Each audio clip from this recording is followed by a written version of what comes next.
From the outside looking in at church, I think the expectation that every single person sing when they come to church, whether they're musical or not, that practice of congregational singing has to be one of the weirdest things about church. And I love it so much. Hi, church. In today's video, I want to go through some highlights from a book that I don't think we have in our resource desk just yet, but one that we studied in 2023 at our church, a book called God Sings. Now, these videos that we're doing, they're for everybody, but they're addressed to our church. But if you're new here, my name is Ryan Wrench. I'm the pastor at Calvary Baptist Church in Temecula, California. And today I want to review the book God Sings. As always, I don't agree with everything in the book, but I learned a lot about congregational singing from this book. So I wanted to distill some of the main thoughts from this book so that we can be a better singing church. Now, after the first couple of chapters that are talking about the title from a reference of a verse in Zephaniah about God singing, the first main point that Douglas Bond makes is that we should bring God acceptable worship. Now, he quotes Hebrews 12:28 and 29, which says, "Wherefore we, receiving a kingdom which cannot be moved, let us have grace whereby we may serve God acceptably with reverence and godly fear. For our God is a consuming fire." So when you see that serve God there in that verse there, it's not the service that we think of like a deacon serving, but the serve God there, you can look this up, it's talking about the worship of God. So when we're talking about serving God, we're talking about worship God. And a good portion of our worship services are filled with congregational singing. That's when all of us join together to sing to God. So if we're singing to God, man, we want to sing what He wants to listen to. We want our hearts to be involved in this. And so when we serve God, when we worship God, what is acceptable worship? When it says serve God acceptably, what is that? And the answer was right there in the verse, with reverence and godly fear, it says. For our God is a consuming fire. Now, that fear doesn't mean we're scared of Him, but it's a respectful fear.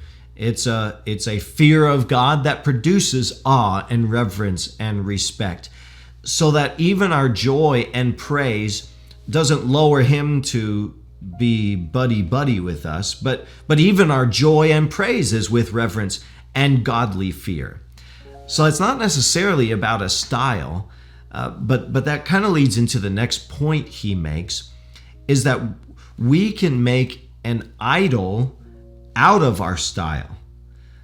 And some people might say, yeah, preacher, get him. You get those evil contemporary churches and these rock bands and drum sets and this emphasis on rhythm and kind of a performance, look at me mentality. Go get them. These people out there, I can't believe they're picking churches based on the music that they like, and they're just going to church for entertainment. They're in it for themselves. That's kind of the mentality. But sometimes those same exact people will say, yeah, we come to Calvary Baptist Church because we like the old hymns, and I grew up singing the old hymns, and I just like how we feel when we sing the old hymns, and it reminds me of my childhood. And hang on. If you're picking a church based on those as preferences, as though those are the only reasons for picking a church or the only reasons for singing hymns, if the only reason is because that's how you were raised and it brings you back to your childhood, is that not the same preference that we sometimes blame the other side? Why do we sing the songs that we sing? Why is that? Why have we chosen to sing hymns? And so the author quotes Sinclair Ferguson, referred to the danger. He said Sinclair Ferguson referred to the danger of using music for its own sake in worship. So he draws a line between going to a service for the worship and going to a service to worship the Lord. The distinction appears to be a minor one, but it may imply the difference between the worship of God and the worship of music. This too can work both ways, he said. And so then even hymns themselves, as great as they are and as much as I love them, even hymns themselves can become an idol. When we love the hymns more than we love the God of the hymns. Now, Bond also says, wise, self-aware Christians will ask themselves a hard question. Which pole am I most prone to? We see the ecstasy of the other guys and call it fake joy, superficial, unsophisticated. They see our solemnity and call it dead formalism, boredom, spiritual rigor mortis. Sometimes we're right and sometimes we're not. And I appreciate that honesty. I appreciate that distinction. So in the rest of the book, Bond makes a case for deep, doctrine-rich hymns being the main course of our church music ministry, and not just kind of an add-on just to appease the older crowd. And Bond gives several reasons to prefer hymns to most modern music. A lot of the book is comparing the bulk of modern music versus the bulk of older hymns. And so first he says they're typically deeper in content than some of the newer songs. And again, this is just generalizations, but some of the newer songs would have less of a depth to them. And some of the newer songs would be typically softer, and he brought out some references to songs that mentioned a blunder instead of a sin. And another main reason that he gives for that is more of the hymns came from students of theology and literature. So before they were musicians, they were theologians and poets. And this really shaped my thinking on poetry. And it was just so helpful to see this richness of the poets and theologians that wrote many of our old hymns. He says, the poet who wrote, "Christian, dost thou see them," not only had formal literary training, he was a teacher of literature. Until only very recently, education centered around literature, and literature was almost entirely poetry. Hence, both Theodulf and Andrew and the Venerable Bede, a hymn of glory let us sing, Bernard of Clairvaux, Ambrose of Milan, Prudentius, and many other hymn writers of the early centuries were skillful writers. They'd mastered all the subtleties and nuances of poetic imagery and cadence. Fast forward to the last 40 years, herein lies one of the great differences, he says. The vast majority of worship songs and praise choruses were written by musicians, usually young guitar players, often new converts with no shortage of enthusiasm and zeal for the gospel. However much formal musical training they've had, most have had little or no formal literary experience and training. They're musicians first who've learned songwriting by listening to and then imitating their favorite pop bands from the last few decades. Now, I know this can be a caricature of modern songs, and I realize there are some good modern songs that we could and perhaps should be singing today. But on the whole, comparing the whole of new versus the whole of old, you'll typically find a richer language in the older hymns. And the poetry of the hymns is much more than just rhyming words. Now, I'd never really truly appreciated poetry until reading this book. I still don't consider myself a poet or some literature expert, but I appreciate poetry so much more as a result. And to see them in the hymns has been so helpful.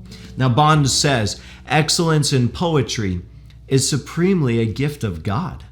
But honing poetic skill requires study, imitation, submission to form, practice, and experience. Just like playing the cello or the banjo, poetry, as with all gifts of God, ought to be used for its highest purpose. The highest form of poetry is the hymn, wrote Whittier. If poetry adorns and delineates the ideal, what possible higher ideal could there be than Christ himself?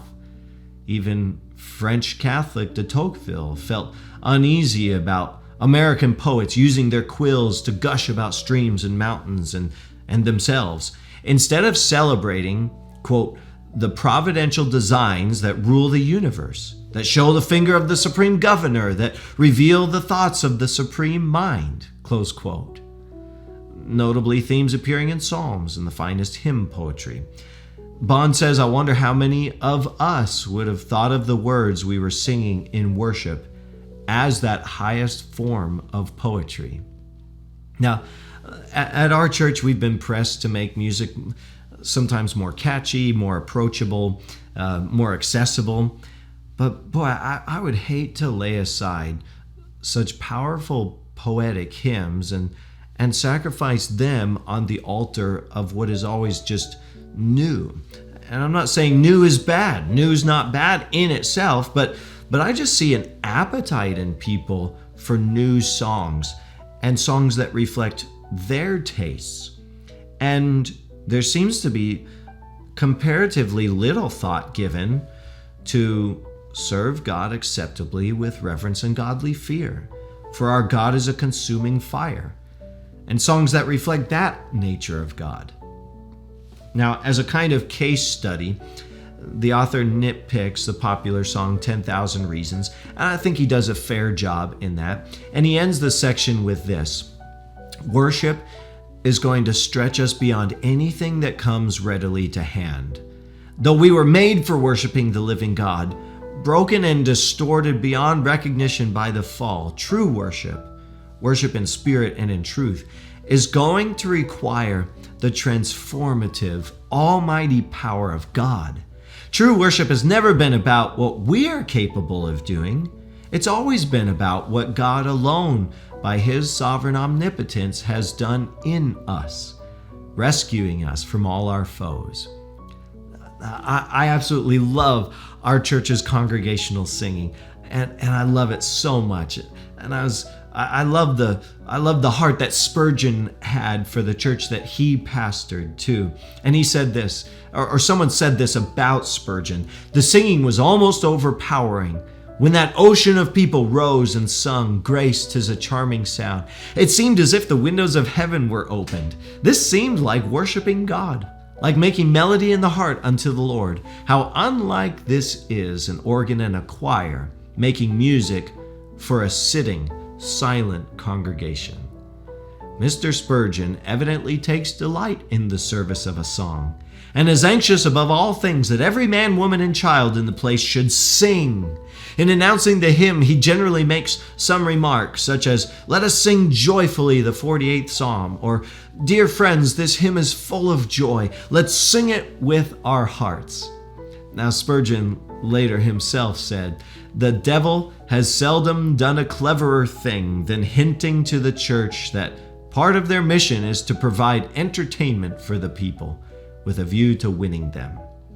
Now, if you've never read this book, I especially appreciated his section on poetry.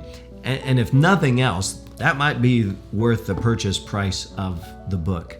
And that's it for now. I encourage you to sing heartily as unto the Lord this Sunday, wherever you are assembled. And for our church, of course, that's right here at Calvary Baptist Church. Until then, grow in grace and in the knowledge of our Lord and Savior, Jesus Christ. We'll see you in the next video. God bless you. Well, thank you for watching this video. This whole channel is dedicated to videos kind of like this. And so if that's not for you, that's fine. But if you did enjoy it and you would like more of this kind of content, would you help us out by clicking the like button and subscribing to our channel? And we look forward to seeing you in the next video.